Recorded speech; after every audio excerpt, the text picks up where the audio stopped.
இன்னைக்கு என்ன நாள்னு பாத்தீங்கன்னா மே 4 ஒரு புது அரசியலுக்கான ரிசல்ட் வர நாள். அது மட்டும் இல்லாம அக்னி நட்சத்திரம் ஸ்டார்ட் ஆன நாள். 1957ல 151 தொகுதியில முன்னிலையில நம்ம காமராஜர் தான் ஜெயிச்சிருந்தாரு. இப்ப 1957க்கு அப்புறம் இப்ப ரீசெண்டா 110 தொகுதியில நம்ம தாவேகா தான் முன்னிலையில வந்துட்டு இருக்காங்க. இப்போ ஏடிஎம்கே 57 தொகுதியிலையும் டிஎம்கே 49 தொகுதியிலையும் வந்திருக்காங்க.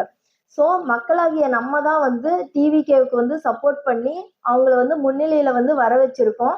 இது நம்ம மக்களுக்கும் சரி தாவேகா அவருக்கும் சரி இது வரலாறு காணாத மிகப்பெரிய வெற்றின்னு சொல்லலாம். அது மட்டும் இல்லாம 1957க்கு அப்புறம் ஃபர்ஸ்ட் எலெக்ஷன்லயே நின்று ஜெயிச்சவர் நம்ம தாவேகா தலைவர் தான். ஸோ யாரெல்லாம் புது அரசியலை லைக் பண்றீங்க, யாரெல்லாம் டிவிகேக்கு ஓட் பண்ணீங்கன்னு சொல்லி கமெண்ட் பண்ணுங்க. அவர் சிஎம் சீட்ல ஆட்சியில உட்காரும் போது என்னெல்லாம் திட்டம் கொடுக்கறேன்னு சொன்னாருன்னு சொல்லிட்டு நம்ம அடுத்த வீடியோவில் பார்க்கலாம்.